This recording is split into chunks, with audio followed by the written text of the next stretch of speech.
અને મારા પર પણ તું નારાજ ન થજે. મારો ઉદ્દેશ તને દુઃખી કરવાનો ન હતો. ત્યાગ ધર્મ મેં સ્વીકાર્યો, એમાં મારો ઉદ્દેશ ન હતો કે તારો ત્યાગ કરી નાખવો. હે દેવી, હું પહેલાંય તારો હતો, હમણાં તારો છું અને ભવિષ્યમાં પણ તારો જ રહીશ. આ બધા રાગના ચાળા ન કહેવાય? આ તો કથામાં છે, આપણે તો સીધે સીધા રાગના ચાળા કરીએ છીએ. હવે ભવદેવ નાગીલાને કહે છે કે એક દિવસ હું તારી પાસે જરૂર આવીશ. આમ તો હું હમણાં આવી જાઉં, પણ હમણાં હું સાધુ વેશ છોડીશ તો મારા ભાઈને આઘાત લાગશે અને એની સાથે સાથે અપકીર્તિ થશે મારા ભાઈની. એટલે હું અત્યારે તો દીક્ષા છોડી અને તારી પાસે આવી શકું તેમ નથી. મારે ભાઈ મહારાજને પણ દુઃખી નથી કરવા. એટલે જોઈ લો, આટલું બન્યું છે, સારું નથી કર્યું એ પણ એને ખબર પડે છે, તે છતાં કહે છે હું ભાઈ મહારાજને અત્યારે છોડું એ બિલકુલ મારાથી નહીં બને. હા, જરૂર આવીશ તારી પાસે. ક્યારે? જ્યારે મારા ભાઈ મહારાજનું આયુષ્ય પૂર્ણ થશે ત્યારે હું તારી પાસે જરૂર આવીશ. એટલે હજી રાગથી જોડાયેલા જ છે.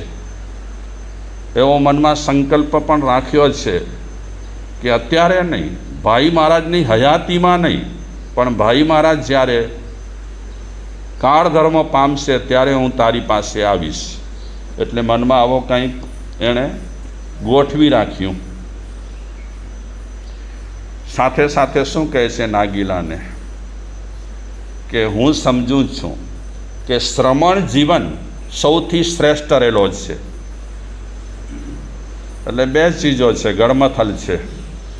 સંયમ જીવનને પણ એ શ્રેષ્ઠ માને છે. આટલો બની જાય ને કિસ્સો, પછી ઘણી વખત નફરત પણ આવી જાય સંયમ જીવન પર કે મારા ભાઈએ આવું બધું કર્યું, પણ નફરત નથી આવી. એને સંયમ જીવન શ્રેષ્ઠ લાગે છે. પણ એ નાગીલાને કહે છે કે એ સંયમ જીવન જીવવા માટે હું લાયક નથી. કારણ કે સંયમ જીવન જીવવું હોય તો માણસને વૈરાગ્ય ખપે.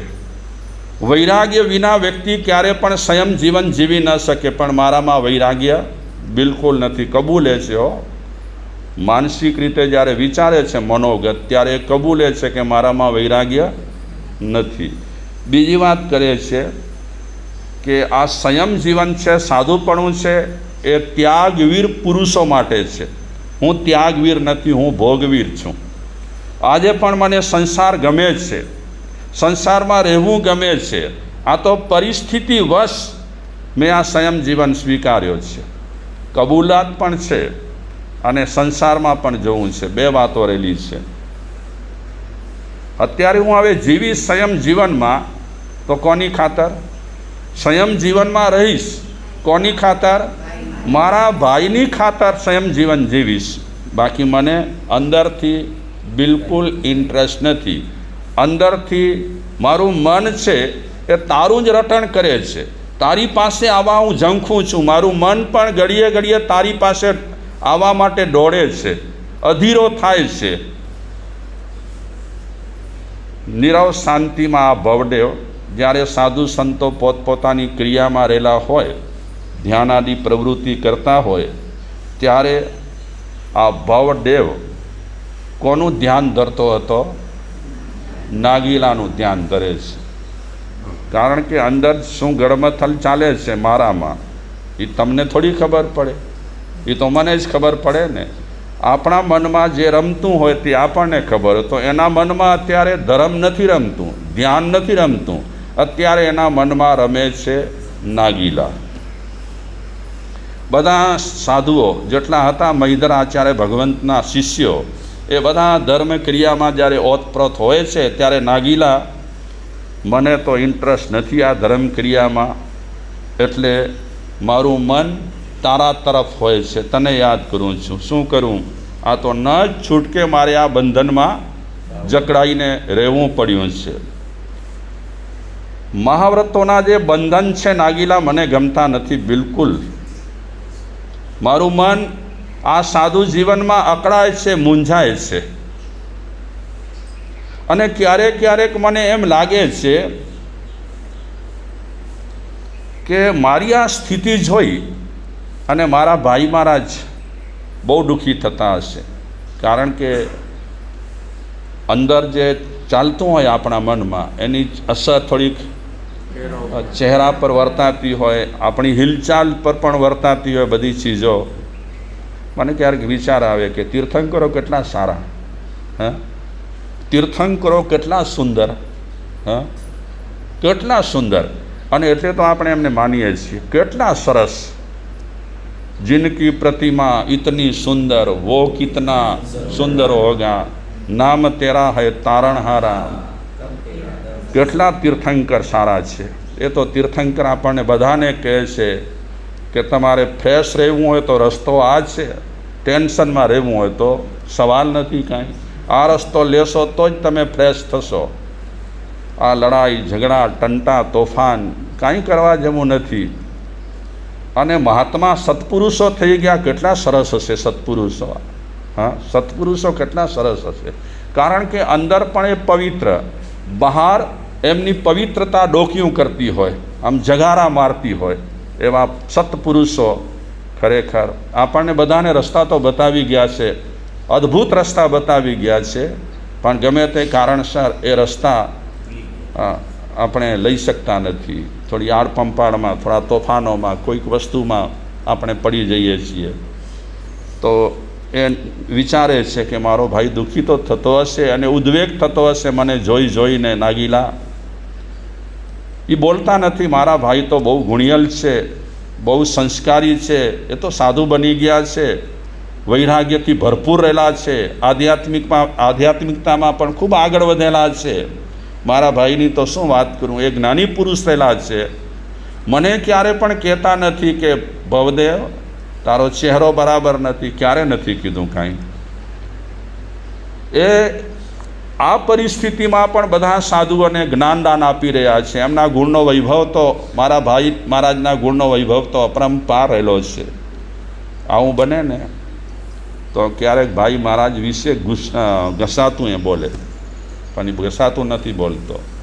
એટલે એને સારા તરફ પણ લગાવ છે. સંસાર તરફ તો પૂરો લગાવ છે, પણ સારા તરફ પણ હજી એને થોડોક ઘણો ભાવ છે. 1% આપણને સારો ભાવ હોય ને, 1%, તો શાયદ પુરુષાર્થ માણસ કરતો રહે તો 1%માંથી 50% સુધી પહોંચે. હજી એને શરમ પણ છે, લજ્જા.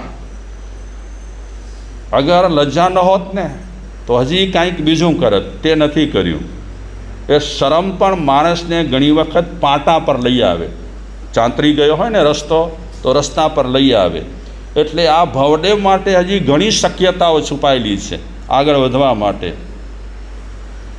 નાગીલાને કહે છે, હે પ્રિય, મારું મન તો તારામાં જ રમ્યા કરે છે. કેવી વિચિત્ર છે મારી મનની દશા. બેઠો છું ધર્મ ધ્યાનમાં અને ધ્યાન ધરું છું કોનો? તારો ધરું છું. ખેડ છેલ્લે વાત કરે છે નાગીલાને કે મારા મનમાં ગમે તેટલી વ્યથા અત્યારે અડા જમાવીને બેઠી છે, હું સહી લઈશ, હું બધું સહન કરી લઈશ. પરંતુ જ્યાં સુધી મારા ભાઈ મહારાજ છે ત્યાં સુધી હું સાધુ વેશમાં જ રહીશ.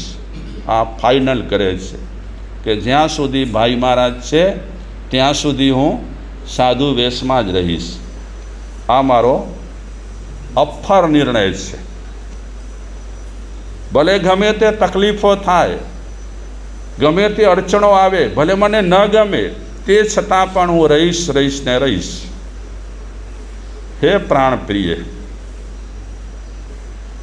તું ધીરજ રાખીને મારી રાહ જોજે. હું આવીશ તારી પાસે ચોક્કસ.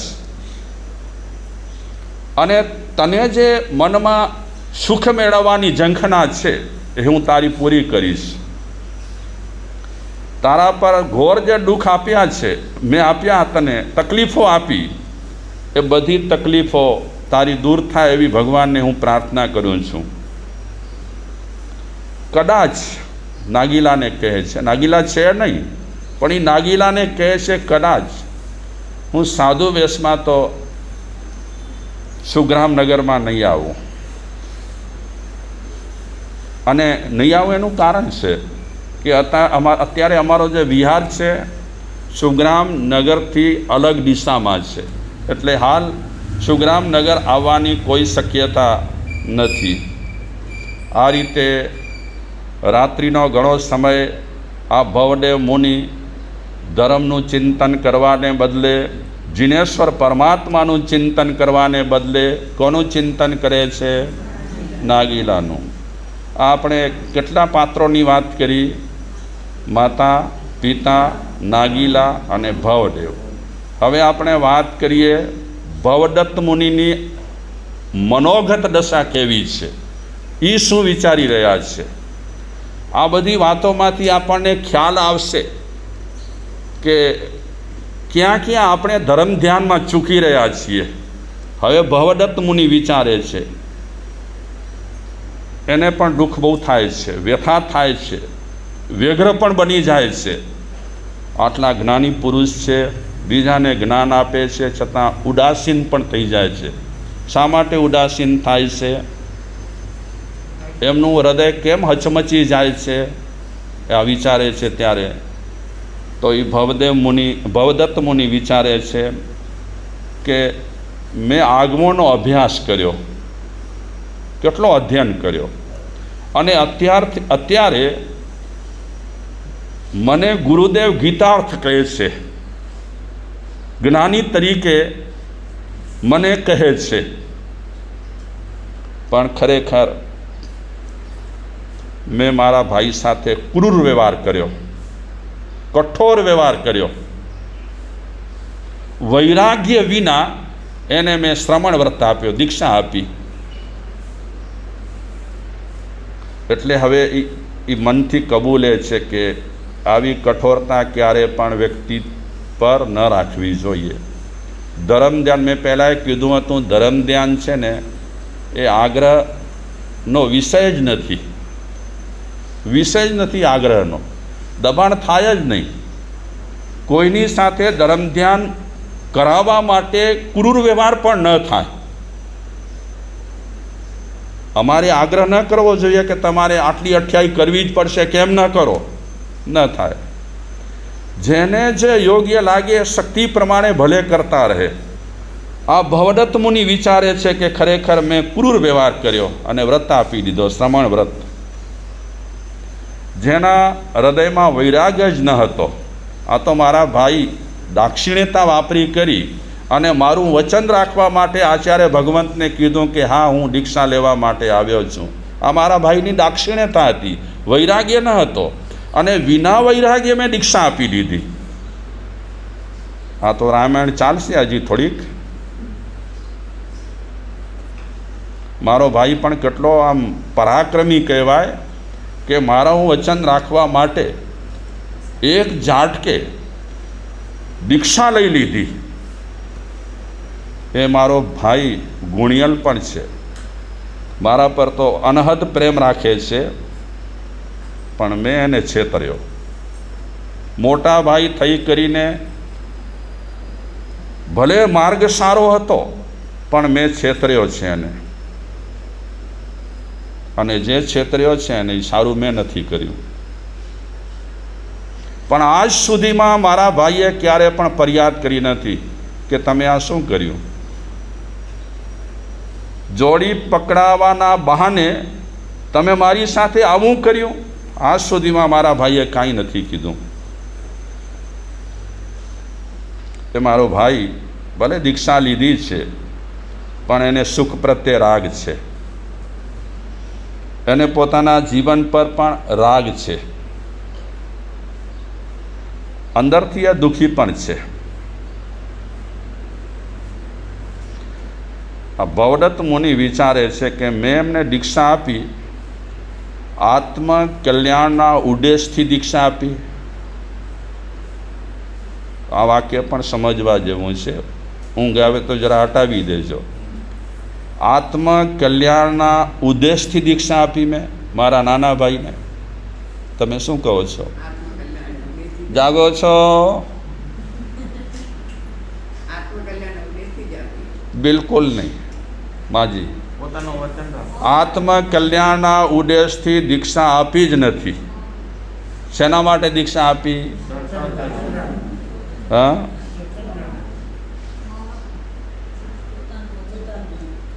બિલકુલ નહીં. મારો નાનો ભાઈ મારું વચન રાખવા માટે એણે હા પાડી, અને આત્મકલ્યાણનો ઉદ્દેશ તો એમાં બિલકુલ ન હતો.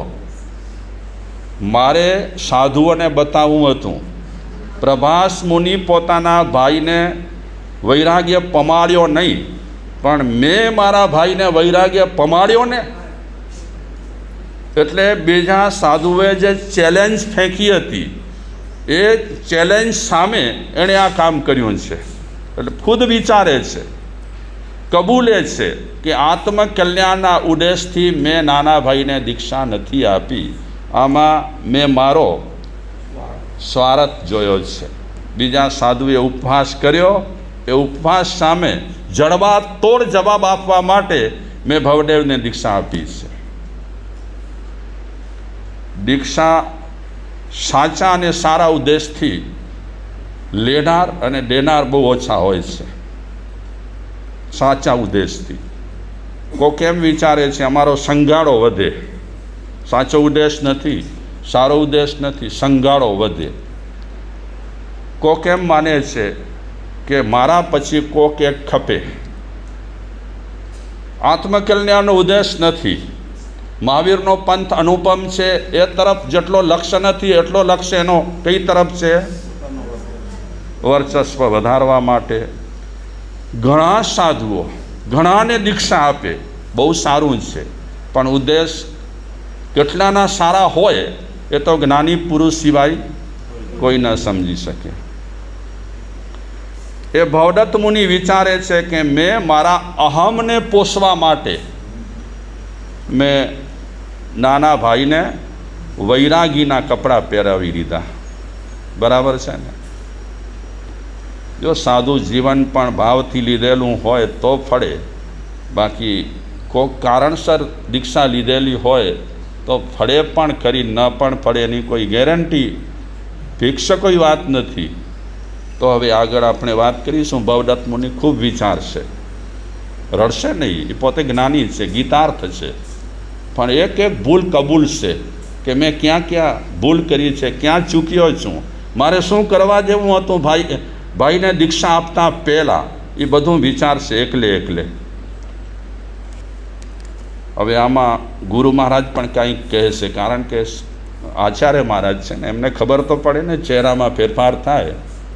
હા, સાધુ દીક્ષા લે, સાધ્વી દીક્ષા લે અને ખિલમિલાટ રહે લાઈફમાં તો સારું, પણ ઘણી વખત એવું બને પણ ખરું અને ન પણ બને. ઓમ શાંતિ.